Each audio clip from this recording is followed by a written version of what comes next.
하나님의 말씀 요한복음 4장 33절에서 54절까지 말씀 저 여러분 교독하도록 하겠습니다. 요한복음 4장 43절에서 54절 말씀 저 여러분 교독하도록 하겠습니다. 먼저 43절 읽도록 하겠습니다.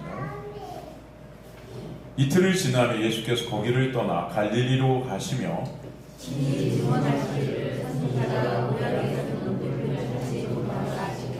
갈릴리에 이르시매 갈릴리인들이 그를 영접하니 이는 자기들도 명절에 갔다가 예수께서 명절 중 예루살렘에서 하신 모든 일을 보았음이더라. 예수께서 다시 갈릴리 가나에 이르시니 전에 물로 포도주를 만드신 것이라. 왕의 신하가 있어 그의 아들이 가버나움에서 병들었더니 그가 예수께서 유대로부터 갈릴리로 오셨다는 것을 듣고 가서 청하되 내려오셔서 내 아들의 병을 고쳐주소서 하니 그가 거의 죽게 되었습니다. 예수께서 이르시되 너희는 표적과 기사를 보지 못하면 도무지 믿지 아니하리라. 신하가 이르되 주여 내 아이가 죽기 전에 내려오소서. 예수께서 이르시되 가라 내 아이 살아있다 하시니 그 사람이 예수께서 하신 말씀을 믿고 가더니 내려가는 길에서 그 종들이 오다가 만나서 아이가 살아있다 하거늘 그 나가기 시작한 때를 물은즉 어제 7시에 열기가 떨어졌나이다 하니라. 그의 아버지가 예수께서 내 아들이 살아있다 말씀하신 그때인 줄 알고 자기와 그 온 집안이 다 믿으리라. 함께 읽습니다. 이것은 예수께서 유대에서 갈릴리로 오신 후에 행하신 두 번째 표적이니라.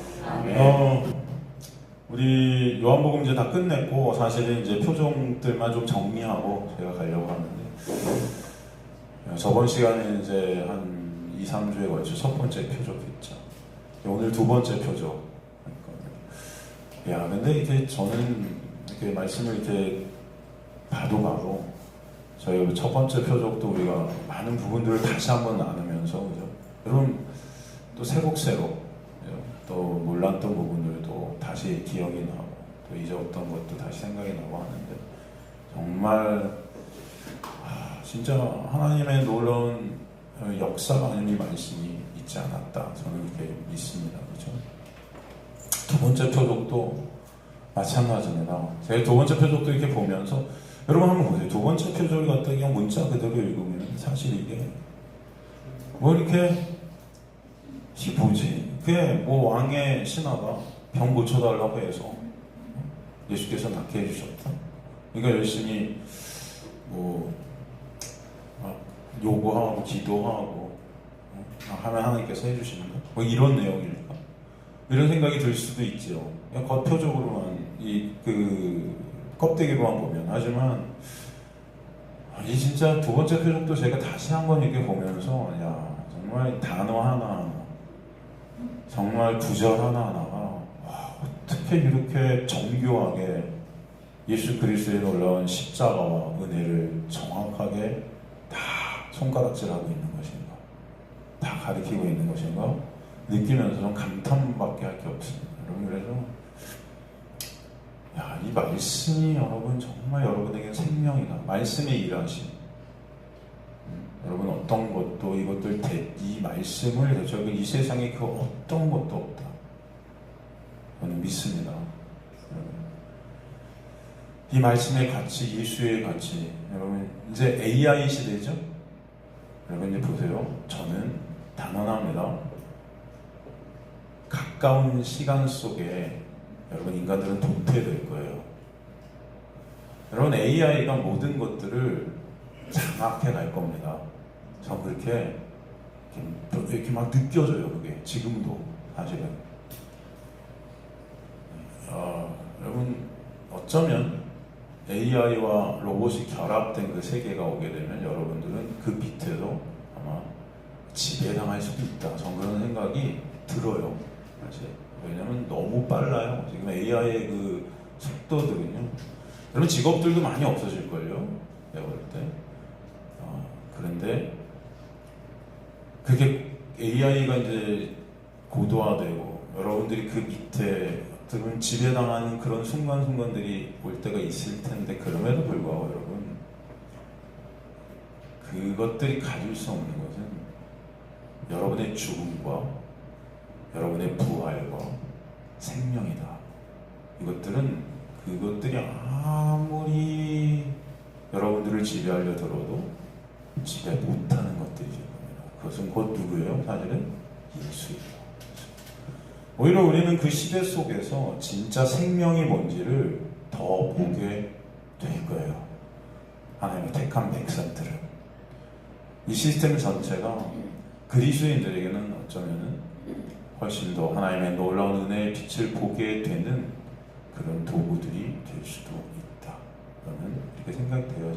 여러분, 그래서 이런 시대가 더 되면서 인간들은 도태되고 인간들은 삭제되어지는 가운데 하나님의 택한 백성들은 이 말씀이 진정 이 생명임을 더욱더 깨닫게 될 줄로 믿습니다. 그래서 저는 여러분들이 진짜 지금 이 시대에 이 말씀 앞에 엎드려질 그런 때다. 더 말씀의 가치가 여러분의 삶을 움직이는 때가 되어지고 있다. 그죠? AI가 할 수 없는 우리 죽음과 다시 부활함과 생명, 그 안에 예수 안에서 있게 되는 그 역사, 이것들은요, 오히려 더 선명하게 여러분들의 삶을 이끌고 갈 줄로 저는 믿습니다.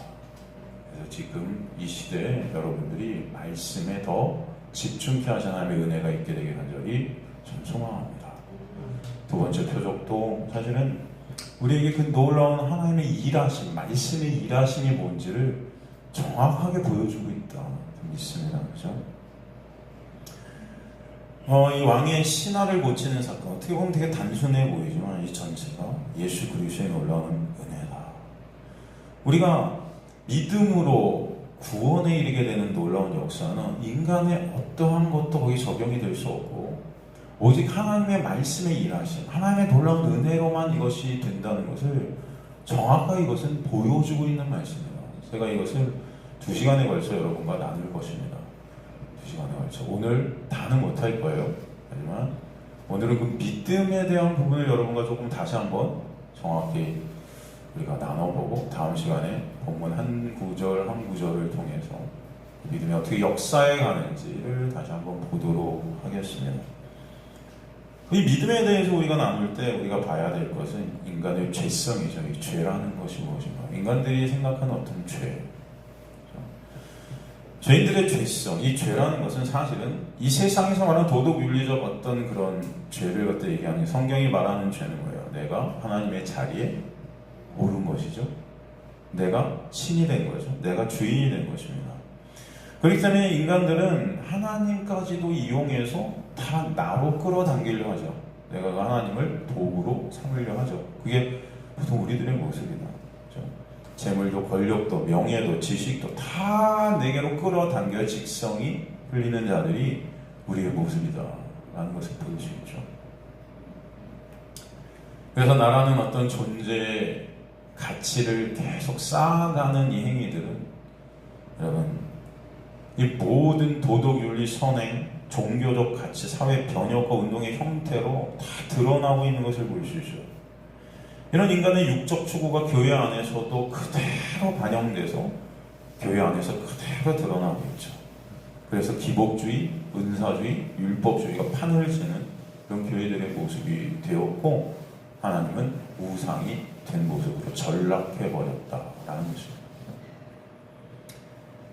결국은 다 나지요, 나. 인간들이 다 나예요, 나. 뭘 하든 자신의 힘을 축적하고 자신의 가치를 높이는 자리에 있는 자들. 그래서 하나님은 그저 그런 나의 도구가 되고 싶어 한다. 교회 열심히 다니는 사람이, 그래서 여러분, 정보로 다니는 사람이 참 많잖아요. 그게 다 그런 거예요. 교회도 결국은 뭐예요?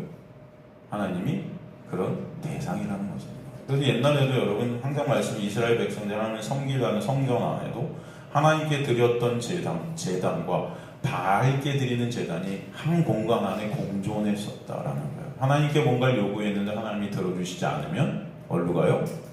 바알한테 가는 거예요. 결국 하나님도 바알과 똑같다는 것입니다. 하나님을 우상 숭배했던 자들의 모습이 지금 우리의 모습일 수 있다는 거예요. 여러분들이 하나님께 바라는 것들, 그죠? 다 그게 나의 유익을 위한 것들 아닙니까? 정말 하나님의 영광을 위한 존재가 납니까? 아니면 진짜 하나님을 통해서 내 유익을 챙기는 우리의 모습이에요. 그렇다면 우리도 여전히 여기서 바알과 하나님을 함께 섬기는 자들이다 라는 것을 알 수 있죠. 그래서 여러분, 권사님들, 집사님들 중에 전 실제로 많이 봤어요. 전 보러 다니시는 분들. 그죠? 하나님을 그렇게 믿는다 해도 내 뜻대로 안 되니까 다시 한번 가고 묻고, 그죠? 그런 모습들. 기독교는 그런 무당 잡교가 아니죠. 기독교는 그런 게 아닙니다. 나라는 우상을 섬기는 도구가 아니에요. 기독교의 신앙이라는 것은 제가 항상 여러분에게 말씀드리지만, 창세전 하나님께 택한 백성들이 이 세상 속으로 넘겨져서 이 세상이라는 이 울타리 안에서 주님의 놀라운 은혜로 다시 주님의 백성으로 회복되어지는 가운데 그 은혜가 뭔지를 알게 하시는 역사. 여러분들은 그 은혜를 알고 다시 하나님 앞에 가게 하시는 은혜의 장 가운데 있다. 은혜의 역사 가운데. 이것을 위해서 하나님이 여러분을 이 땅에 보내신 거죠. 그래서 여러분은 이 인생을 살아가시면서 하나님의 놀라운 은혜를 배우게 되실 줄로 믿습니다. 그것을 말씀을 통해 오늘도 배우게 하시는 것이죠. 그 과정 가운데 하나님의 은혜와 사랑이 무엇인지 깨닫고 그 그리스도의 십자가를 통해 그것을 알게 하시고 그 은혜 안에서 나의 육이 삭제되어지고 예수께로 함몰케 되는 은혜, 이게 여러분의 인생 가운데 있게 하시는 거예요. 그래서 온전히 주님만 찬송받으시도록 역사하신다. 그래서 그 은혜만 남게 되는 역사. 그 은혜를 그래서 다른 말로 또 뭐라고 하죠? 믿음이라 한다. 믿음이라는 것을 통해서만 주님은 무엇을 이루세요? 구원을 이루십니다. 구원을 이루시는 도구가 믿음이다. 그러니까 구원이 곧 은혜고 믿음이다. 죄로 죽은 시체 같은 죄인들은 그 믿음을 소유할 수 없는, 나만 믿는 믿음 없는 자들이에요, 사실은.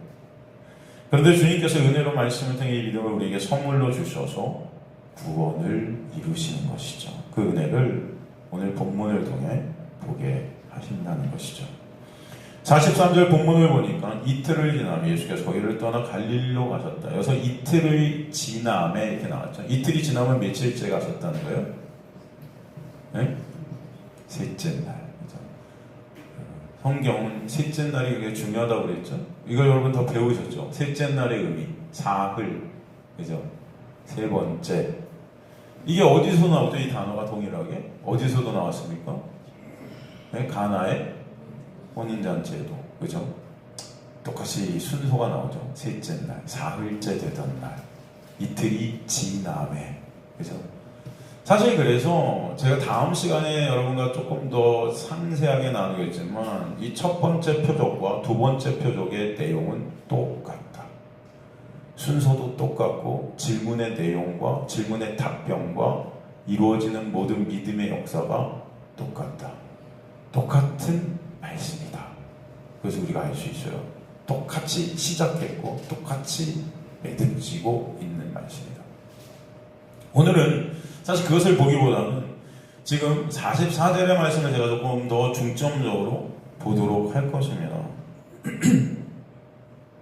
44절 보니까 헬라어 원어로 보면은 친히 증거하시기를 선지자 고향에서는 높임을 받지 못한다. 예수께서 이제 3일째 거기를 떠나 갈릴리로 가시는데 갈릴리는 선지자가 고향에서 높임을 받지 못한다고 증언하셔서 주님께서 가시고 계신 것이에요. 여기서 44절 앞에 헬라어 원어 가르가 나오죠. 왜냐하면이 등장해요. 왜냐하면 그가 갈릴리로 가시는 이유가 뭐다? 선지자가 자기 고향에서는 존경을, 높임을 받지 못하기 때문이다. 이상하죠, 여러분? 그죠? 여기서 높임을 받지 못한다. 티멘 우쿠 에케 이렇게 되어 있는데 그것은 그가 가치를 인정받지 못한다 그런 뜻이죠. 가치를 인정받지, 그러니까 존경을 받지 못하는 거예요. 그 가치를 모르는 거예요, 인간들이. 육의 모양을 입으신 예수, 그것도 갈릴리 총구석의 가난한 목수이신 그의 가치를, 자신들이 신이 된 인간들은 절대로 못 보고 있다. 못 보는 거예요. 말씀을 통해서도 그 예수의 가치를 못 보는 것입니다. 자, 여러분이 말씀을 통해서 예수의 가치를 본다면 그것이 하나님의 놀라운 은혜죠. 근데 참 안타깝게도 우리는 말씀을 통해서 예수의 가치를 보는 자들이 아니고 저 말씀을 통해서 이것을 지키고 못 지키고 이것을 지키면 나의 의의 삼고 못 지키면 정죄하는 거죠. 다 나로 끌어당기겠죠. 말씀도 그런 자들이 인간들이죠. 그런 예수님을 그래서 당연히 배척하고 죽이기까지 하려 하죠. 인간들은 그렇지 않습니까? 선지자가 고향에서 높임을 받지 못한다는 내용이 누가복음 4장 16절에서 30절에도 기록이 되어 있죠. 예수께서 자라나시고 나사렛에서 안식일에 늘 하시던 대로 회당에 들어 성경을 읽으시려 서심해 선지자 이사야의 글을 드리거늘 책을 펴서 이렇게 기록된 대로 찾으시니 곧 성령에 내가 임하셨으니 가난한 자에게 복음을 전하게 하시려고 내게 기름을 부으시고 나를 보내서 포로된 자들에게 자유를 눈먼 자에게 다시 보게 함을 전파하며 눌린 자를 자유롭게 하고 주의 은혜의 해를 전파하려 하심이라 하였더라.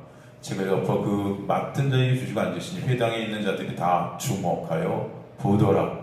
예수께서 그들에게 말씀해 이 글이 오늘 너희에게 응하였느니라 하시니 그들이 다 그를 증하여 입으로 나오는 법 은혜로운 말을 놀랍게 여겨 이르되 이 사람이 요셉의 아들이 아니냐. 예수께서 그들에게 이르시되 너희가 반드시 이사야 의사 너 자신을 고치려 하는 속담을 인용하여 내게 말하기를 우리가 들은 바 가버나움에서 행한 일을 내 고향 여기서도 행하라 하리라. 또 이르시되 내가 진실로 너에게 이르노니 선지자가 고향에서는 환영을 받는 자가 없느니라.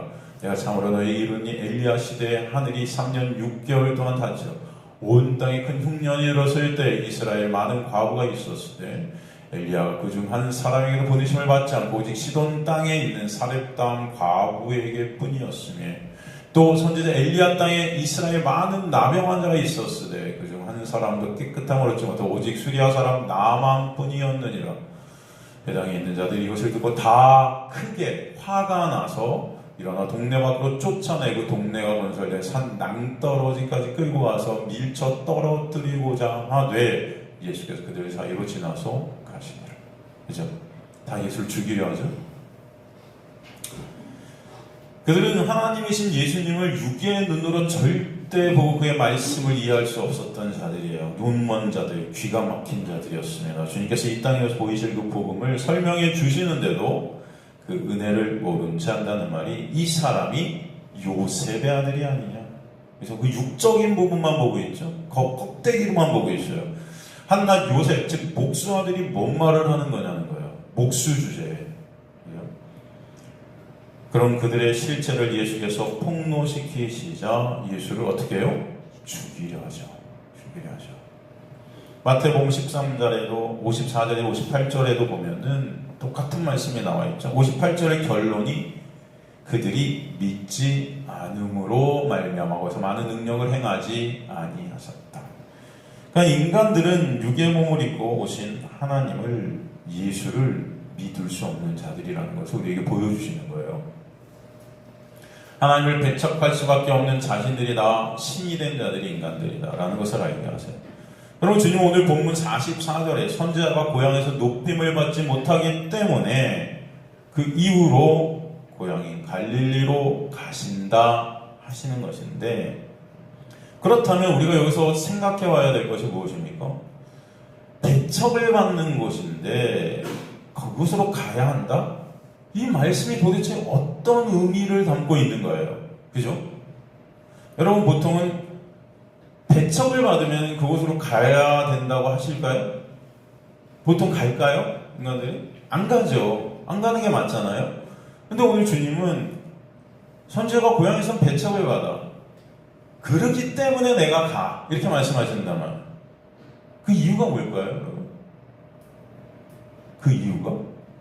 왜 이런 말씀을 굳이 하시는 것일까? 마태복음 4장 12절에 16절을 보면 마태복음 4장 12절에 16절 보면은 예수께서 요한이 잡혔음에도 갈릴리로 올라가셨다가 나사렛에서 떠나 스불론과 납달리 지경 해변에 있는 가버나움에 가 사시니 이는 선지자 이사야를 통하여 하신 말씀을 이루려 하심이라 일렀으되 스불론 땅과 납달리 땅과 요단강 저편 해변길과 이방의 갈릴리여 흑암에 앉은 백성이 큰 빛을 보았고 사망의 땅과 그늘에 앉은 자들의 빛이 어떠하다 하였느니라. 이게 그 이유입니다. 그죠? 무슨 말씀일까요 이게?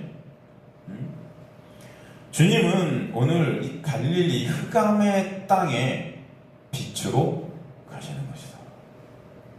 이들은 그 빛된 예수 그리스도를 배척한 하죠. 그죠? 빛이 비치네.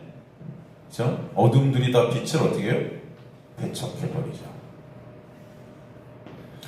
선지자 이사야를 통해 하신 하나님의 말씀을 이루시기 위함이다. 말씀의 완성, 성취. 이 언약이 바로 그 땅 갈릴리에 있게 될 구원의 성취다. 구원의 성취다. 다시 쉬운 말로 하면 예수께서는 지금 구원을 이루시기 위해 배척받는 땅인 갈릴리로 가신다. 그죠? 그럼 배척 때문에 그곳에 가신다는 것은 어떤 의미를 담고 있는 이것이 중요하죠. 인간들은 예수를 배척합니다.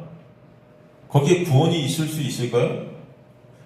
거기는 인간들의 어떠함으로도 구원이라는 것은 있을 수 있어요, 없어요? 없어요. 왜? 배척하니까. 그럼에도 불구하고 주님은 그런 그들을 어떻게 하세요? 구원하십니다. 그것이 뭐예요? 하나님의 은혜죠.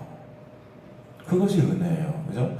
인간들은 하나님을 배척하고 예수를 배척하는데도 불구하고 구원을 이루셨다?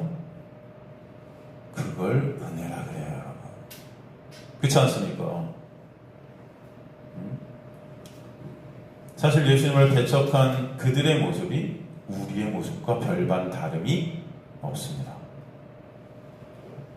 생각해보면 우리는 여전히 예수를 배척하고 있다라는 것을 알 수 있어요. 우리는 여전히 예수를 이용해서 내가 원하는 것들을 이루려고 내가 왕이 되고 신이 되고 싶어하는 자들이죠. 그 자체가 매 순간 왕의 자리에 예수님을 끌어내리고 내 발밑에 두려는 원수됨이고 배척이에요. 그죠? 그런 모습이 있습니까? 없습니까? 지금도 예수의 은혜를 듣고 있으면서도 사실은 그 은혜가 싫다라고 느껴지는 그런 자들이 우리일 수 있어요. 그 은혜 안에는 인간의 무가치함과 무능력함이 전제되기 때문입니다. 매주 예수의 은혜 십자가를 들으면서 오늘도 또 십자가 그 은혜하면서 감사와 찬송이 되지 않는 우리의 모습, 진정 여러분 이것이 감사합니까? 여러분 안에서? 이 말씀을 들으면서 하나님의 놀라운 은혜로 우리가 구원받았다는 것이 매 순간 정말 마음속 깊은 곳에서 감사가 터져 나오세요?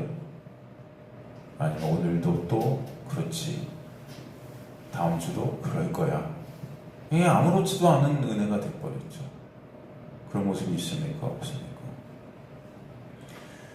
인정 저와 여러분의 구원이 하나님의 놀라운 은혜라면 이 구원이 기적이고 하나님의 놀라운 역사라고 우리가 여겨지게 된다면 우리 안에선 찬송이 나올 수밖에 없다.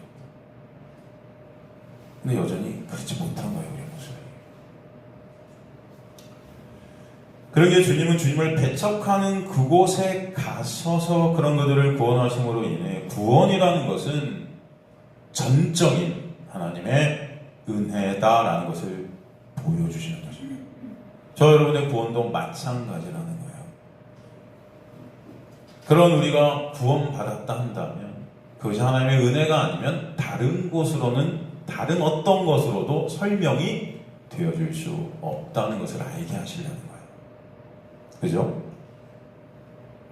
그래야 저와 여러분의 가슴속 깊은 곳에서는 그 하나님의 놀라운 은혜로 말미암은 구원에 대해 찬송과 감사가 언젠가는 터져 나오게 될 줄로 믿습니다. 그것이 우리를 지으신 목적이라고 그러죠. 골로새서 1장 16절 만물이 다 그로 말미암 그를 위하여 창조되었다 하시죠. 그래서 그는 누구예요? 예수시죠. 예수를 위해 창조된 자들이 저와 여러분이죠. 만약에 우리가 주님을 배척하지 않고 주님 어서 오세요 라고 주님을 진짜 마음속 깊은 곳에 환영합니다 했다면, 그래서 주님이 오셔서 구원을 이루어 주셨다는 분명히 인간은 내가 주님을 초청했기에 구원이 된 거라고 착각할 겁니다. 그렇지 않을까요? 그럼 어떠세요? 그렇다면 그 예수님을 초청한 그 내가 잘안 될 거예요. 그렇죠? 한번 곰곰이 생각해 보세요. 인간의 모습이 이래요, 진짜. 그러게 오늘 본문의 주님은 갈릴리로 가시는 이유를 주님을 배척하는 곳이기 때문에 내가 간다라고 말씀하신 거예요. 그 갈릴리는 우리거든요, 사실. 네? 그런데 재밌는 것은 여러분, 주님께서 그런 이유를 대신해서 갈릴리로 가셨단 말이죠. 그런데 이 갈릴리에서 어떤 모습이 펼쳐졌죠? 어떤 모습이 펼쳐지죠? 오늘 말씀을 보니까 갈릴리에 이르심에 갈릴리인들이 그를 어떻게 했다? 그죠? 영접했대요. 배척하는 곳이라고 그랬는데, 그래서 주님은 그 이유 때문에 갈릴리로 가신다고 했는데, 이 말씀은 영접했다? 왜 그렇죠? 네? 왜일까요, 여러분? 여기서 영접했다는 단어와 데코마이는 기뻐하다, 환영하다, 받아들이다 이런 뜻이거든요. 예수가 오신 걸 보고 기뻐했대요, 인간들이. 분명히 배척한다고 되어 있는데, 그죠? 여기서 우리말 성경이 이 데코마이를 영접이라는 단어로 번역을 했지만, 이 영접이라는 단어가 나오는 대표적인 구절이 사실 따로 있죠? 어디죠? 영접하면 딱 떠오르는 요한복음의 구절이 있죠, 여러분. 요한복음 1장 12절이죠. 영접하는 자, 곧 그 이름을 믿는 자들에게 하나님의 자녀가 되는 권세를 주셨나니. 그죠? 여기도 영접이 나오죠. 자, 그렇다면 한번 생각해 보세요. 요한복음 1장 12절에 이 영접이라는 것은 사실 믿음을 뜻하는 거거든요. 그죠? 이 요한복음 1장 12절에서 나오는 이 영접이라는 헬라어 단어와 오늘 이 본문에 나오는 인간들이 그 예수를 영접했다는 영접이라는 단어가 같은 헬라어일까요? 다른 헬라어일까요? 네? 같을까 다를까요? 다르다. 다르겠죠. 그러니까 우리나라 성경이 이런 것들을 좀 잘 해석해 놨어야 맞다. 그죠? 달라요. 요한복음 1장 12절에서 나오는 영접이라는 단어 헬라어는 람바노예요. 람바노. 이거는 취하다, 획득하다, 얻다. 내 안에 오셔서 연합이 되는 어떤 것, 얻어진 거예요. 구원의 역사죠. 근데 오늘 본문의 데코마이라는 이 영접은 그냥 기뻐하고 환영하는 거예요. 육적으로. 이해가 되세요? 다르죠. 그렇기 때문에 그들이 예수를 영접했다는 것은 이 믿음에 의해서 그 예수와 하나 된 구원의 역사가 일어났다는 것이 아니에요. 그죠? 45절 후반부에 왜 그들이 예수님을 영접했다, 데코마이, 환영하고 기뻐했는지 이유가 나오죠. 요한복음 4장 45절 보면 뭐라고 나오죠? 갈릴리 이르시매 갈릴리 그를 영접하니 이는 자기들도 명절에 갔다 예수께서 명절 중 예루살렘에 사신 모든 일을, 그래서 이게 뭐예요? 구체적으로 표적, 기적 이런 거 본 거예요. 이런 거 보니까 어때요? 우와, 저분이 우리와 함께 있으면 좋겠네. 그냥 기뻐한 거예요. 그거 오시니까 기뻐한 거예요.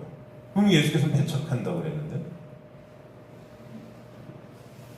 그러니까 그들이 예수를 믿은 것이 아니라 단지 예수를 영접하게 된 이유, 예수를 기뻐하게 된 이유가 예수께서 행하신 뭐 때문에?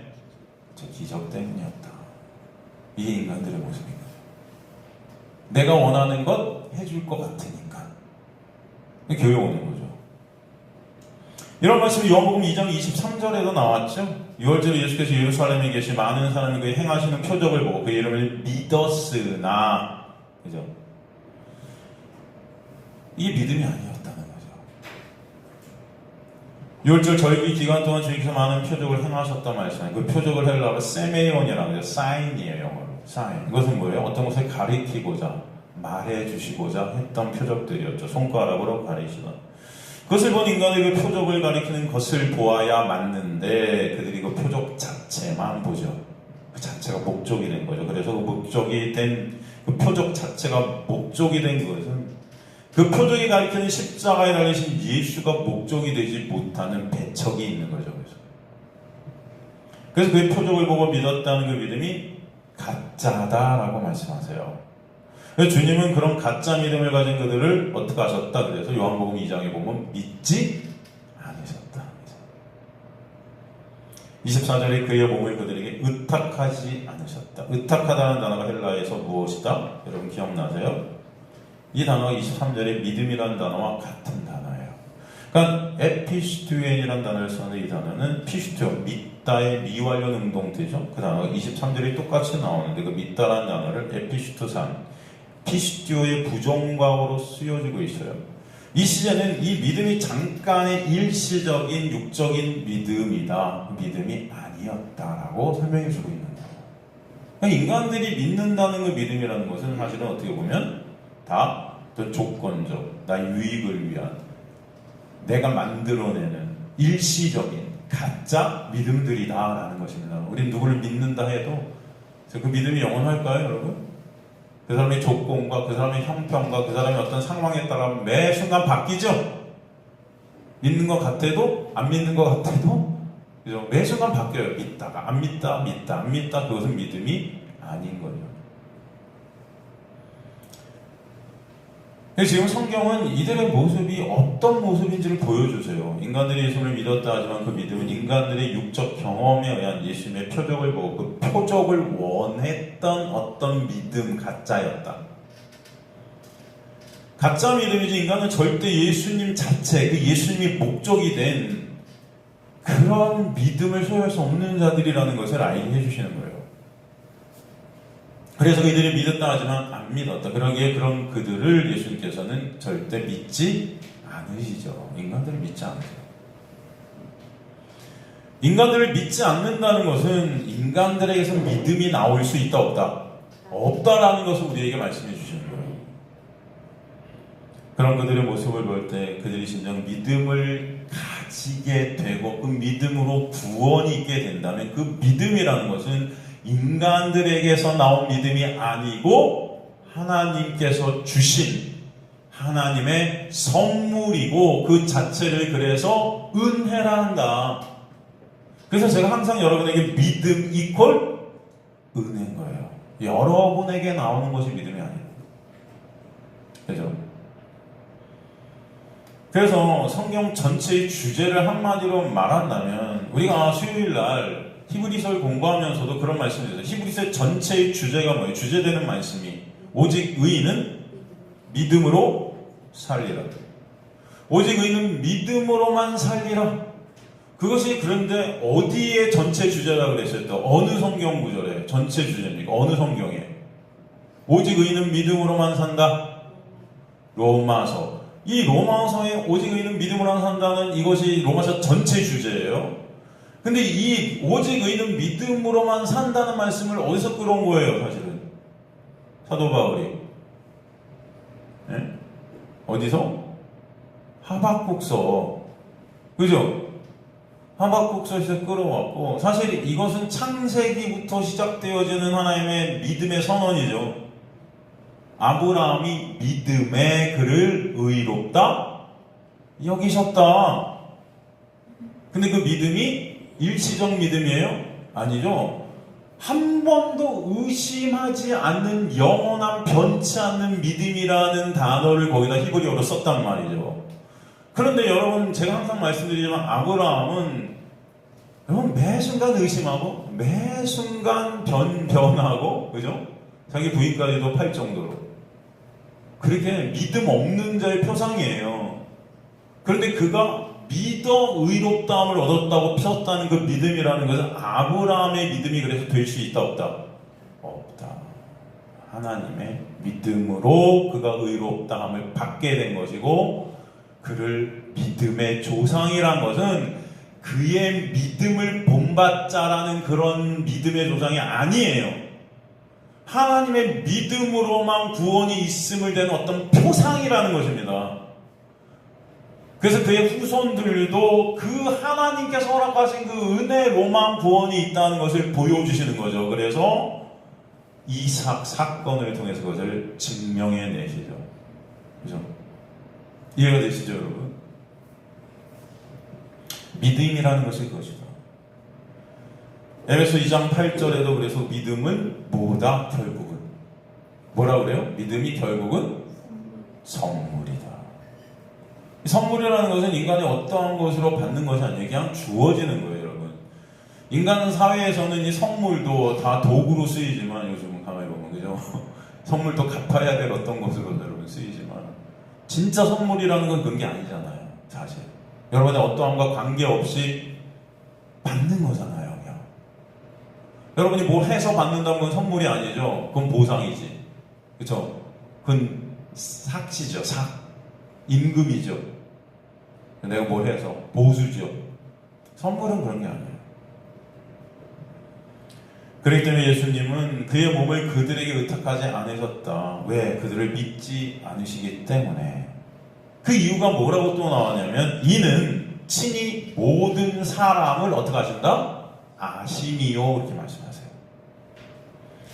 그러니까 모든 사람을 아신다는 것은 예수께서만, 하나님께서만 인간의 실존을 정확히 보고 계십니다. 인간의 실존, 이 죄된 실존, 죄로 인해 나만 믿는, 내 유익, 내 자랑, 내 가치만 추구하는 그런 인간들의 모습, 그 인간들의 실존을 정확히 간파하시고 계신 분이 하나님이시기 때문에 절대로 예수님은 인간들을 안 믿으십니다.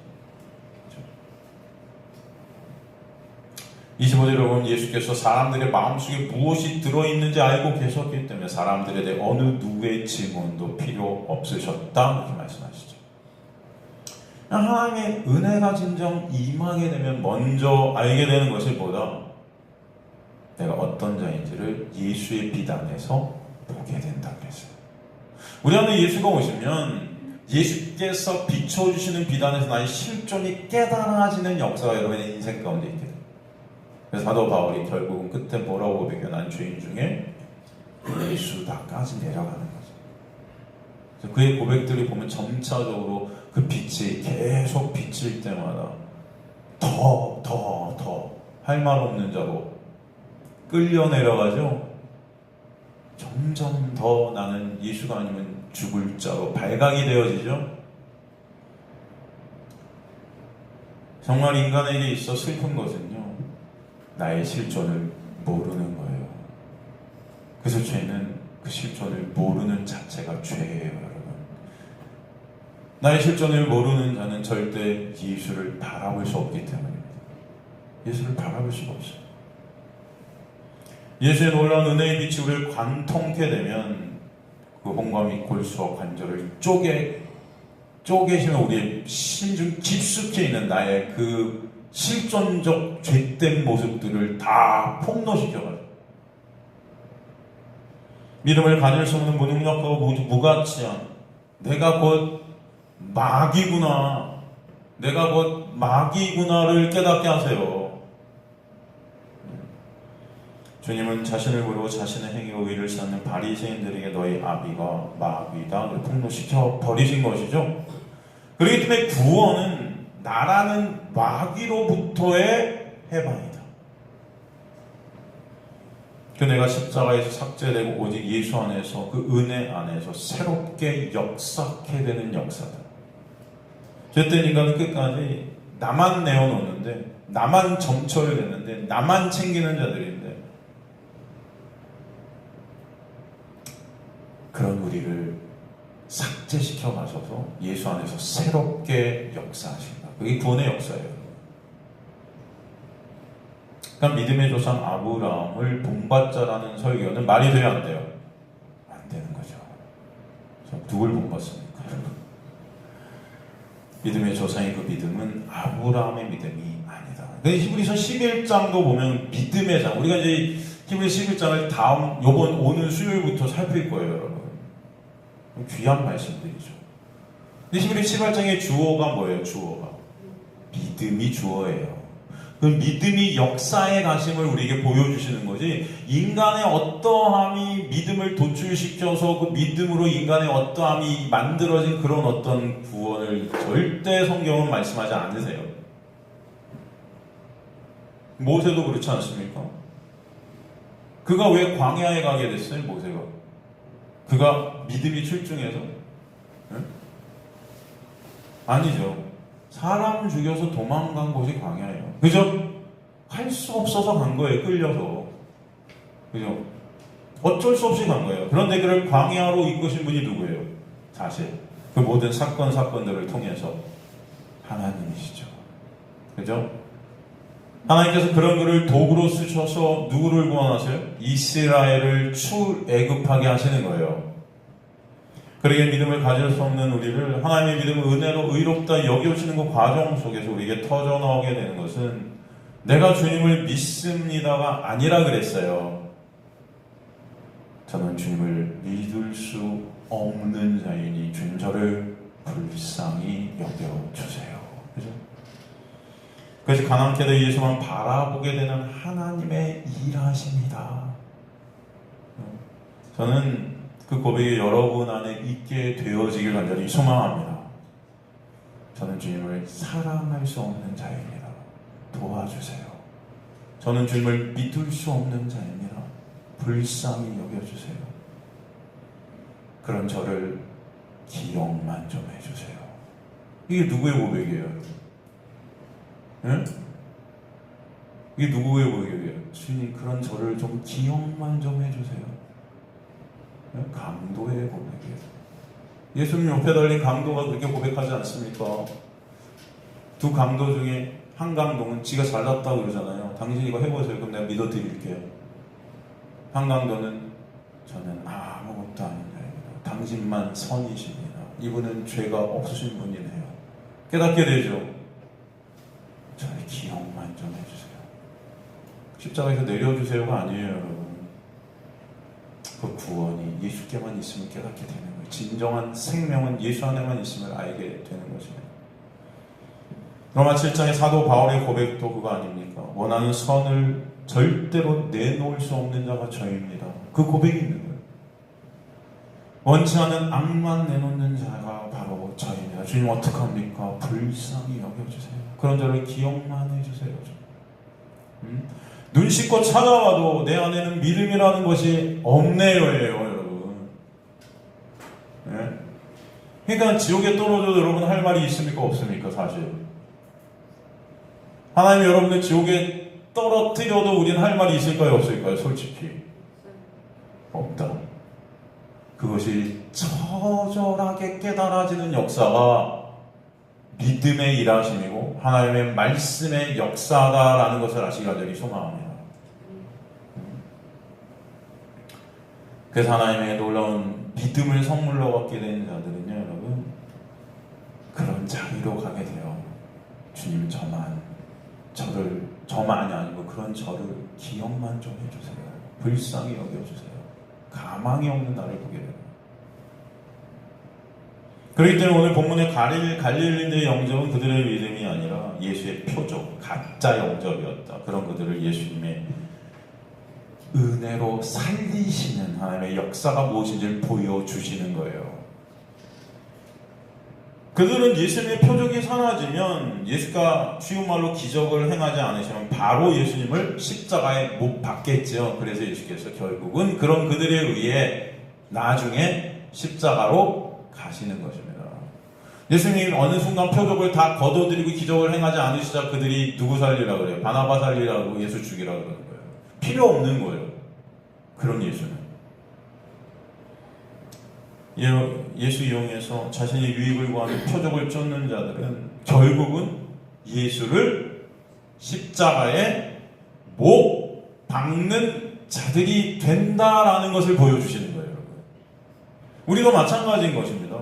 여러분들 심중에 예수를 이용해서 내가 원하는 어떤 것을 얻고자 하는 마음이 있다면 그런 우리가 결국 예수를 십자가에 못 박는 자들이구나 라는 것을 보게 하시는 거예요. 그죠?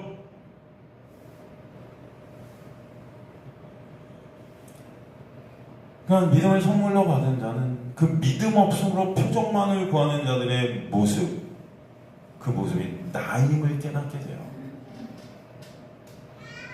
그래서 예수님 옆에 달린 두 강도는 바로 그것을 보여주시는 것이죠. 그러니까 지금 갈릴리인들의 모습, 요한복음 2장에 나온 표적을 보고 믿는다는 사람들의 모습, 이게 다 죄된 죄인들의 모습이고 이 우리의 모습이다 라는 것을 여러분 아시길 바랍니다. 다 그런 자들이 예수의 능력 그런 것들을 나의 것으로 끌어당기고자 예수와 하나님과 거래하는 자들이에요. 그래서 우상 숭배라요. 그 모습들이 우리 안에 있다라는 것을 오늘 본문은 보여주시는 것입니다. 그래서 구원은요, 전적인 하나님의 주권적 은혜다 라는 것을 알게 하시는 거예요. 여러분이 그럼에도 구원을 받게 되었다면 이것이 진정 놀라운 하나님의 은혜였구나, 이것이 깨닫게 하시는 거예요.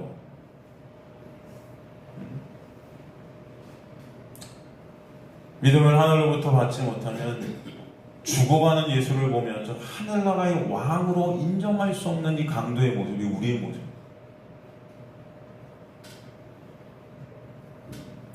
갈릴리 사람들처럼 예수께서 하신 일 때문에 예수님을 환영하는 자들. 그러나 주님은 그런 그들에게 믿음을 선물로 주셔서 구원을 이루실 것이고, 그러므로 구원은 오직 하나님의 은혜임을 알게 하십니다. 그래서 우리 다음 이제 수요일날 공부하겠지만 히브리서 11장 1절에 믿음을 정의하는데 뭐라고 그래요? 믿음은 바라는 것들의 실상이, 보이지 않는 것들의 증거다. 이것도 그냥 껍데기로 우리가 하니까, 야, 내가 믿음이 있어? 그러면 이제 막 바래, 뭔가를 막.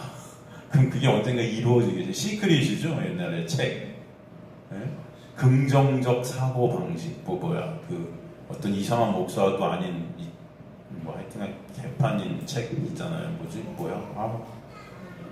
긍정적 뭐지? 긍정의 힘. 진짜. 긍정의 힘, 시크릿, 뭐 다 비슷한 내용이에요. 뭐 바라면 된대. 여기서 실상은 그게 실상이에요. 여기서 실상이 뭡니까? 실상, 실체. 믿음은 실체래요. 그 실체가 누구예요? 예수. 그분만이 바라는 소망이 되시고 실체가 되신다는 것을 믿음을 정의내리고 있는 거지, 내가 뭘 바라면 그게 나타나 이런 뜻이 아니에요. 그죠? 세상 사람들은 본 것을, 경험한 것을 내 몸으로 감지한 것만 믿으려 해요. 그런 죄된 죄인들은 기적을 직접 보고 경험해야 믿겠다 하는 거죠. 그러나 믿음을 선물로 받은 그리스도인들은 보이지 않는, 내 육으로 느껴지지 않는, 그래서 말씀을 통해 소망케 하시고 그것이 실상이 되게 하신다. 누구로? 예수로. 우리에게 믿음이 임하면, 은혜가 임하면, 내가 보지 못하고 경험하지 못한 그 십자가의 놀라운 은혜가 예수로 우리 안에서 체휼케 하신다. 그게 바로 믿음의 역사다라는 것을 보여주시는 거죠. 그죠? 그리고 그런 육을 삭제시켜 가시면 하나님의 은혜와 의존케 되는 자리로 가게 하시는 거예요. 하나님의 믿음의 일하시면 우리가 예수 안에서 예수만으로 기뻐하고 감사한 자가 되도록 역사해 가시는 거예요. 성도의 삶의 진정한 기적이 무엇이냐면, 말씀을 통해 예수의 은혜를 알게 되고 말씀을 통해 나의 실존을 보게 되는 역사가 정말 기적인 거예요, 여러분. 그러게 내 육이 원하는 이루어지는 소원이 아닌 예수를 아는 것이 소원이 되고, 예수를 바라보게 되는 것이 소원이 되고, 예수만 영광 받으시는 자리로 가게 되는 것이 우리의 갈망이 되게 하신다라는 것입니다. 그게 진정한 기적이에요. 나의 상황과 형편이 세상이 보기에는 완전 사면 초과인데도 예수로 인해 감사와 기쁨이 있게 되는 역사가 여러분의 인생 가운데 있게 하시는 거예요. 우리의 상황이 내 뜻대로 이루어지지 않는, 그죠? 이 세상 속에 사도 바울은 뭐라, 내가 찌끼 같다고 그랬어요. 찌끼, 찌끄러기, 쓰레기 같은 어떤 그런 취급을 받고 있는 모습.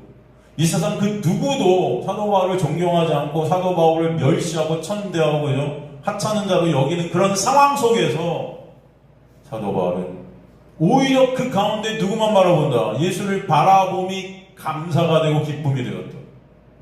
이 고난과 이 죽기까지 힘든 이 환난 속에서 오히려 그 예수만을 의존케 되는 역사, 하나님의 놀라운 은혜임을 깨닫게 되니 너무나 감사한 거예요. 그래서 감옥에서도 찬송이 나오게 된다. 그가 실력이 있어서 찬송한 게 아니고 하나님께서 역사하셔서 그 자리로 끌고 가는 겁니다. 그게 바로 하나님만 영광 받으시는 모습을 여러분이 끌고 와서 하나님의 놀라운 말씀의 일하심인 거예요.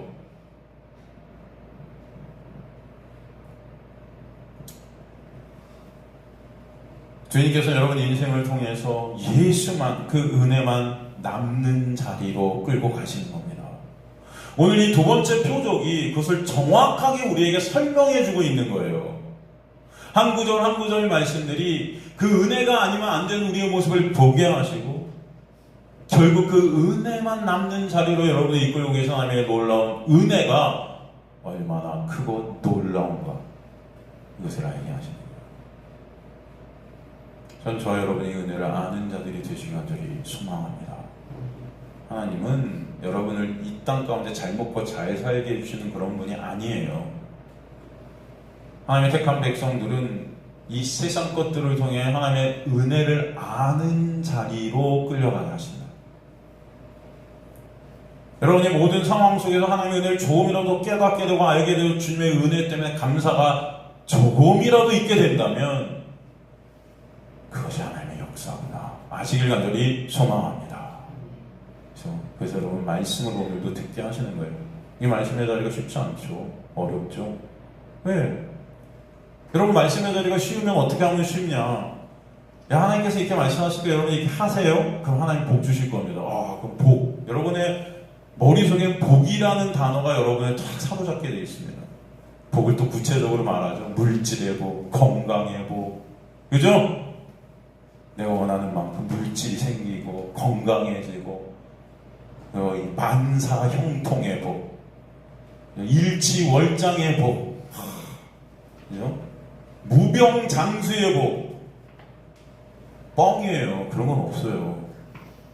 무병장수가 어디 있습니까? 나이 들면 다 병들지. 여러분 지금도 다 병들이 있는 거예요. 여러분 조금씩. 그죠? 여러분 무병장, 이런 걸 들으면서 우리는 아멘을 외치고 교회에서 무슨 무병장수의 복이 있다는데 아멘, 이거 저는 이게 미쳤다고 생각돼요. 인간들이 미친 거 아닙니까 이거? 아니 무슨 무병장수예요. 하나님 믿는 사람들이 다 무병장수하면 여러분 약국 문 닫아야죠. 우리 신상호 원사님의 일자리도 없어지실 테고, 그죠? 약이 안 팔릴 테니까. 무슨 무병장수예요. 다 병들고 있는데요 지금도. 근데 하나님 그거 놔두실 거예요. 목사님 제발 그런 말씀은 좀. 여러분 다 죽어요. 좀 착각을 하지 마세요. 예수 믿으면 무슨 저는 다 죽어요. 예수님 옆에 달린 강도 십자가에서 안 내어뜨리세요. 그냥 죽여버리세요. 그죠? 놔두세요. 한강도 나 좀 내려오게 해줘. 근데 한강도는 그 죽음 속에서 누굴 봐요? 생명 대신 예수를.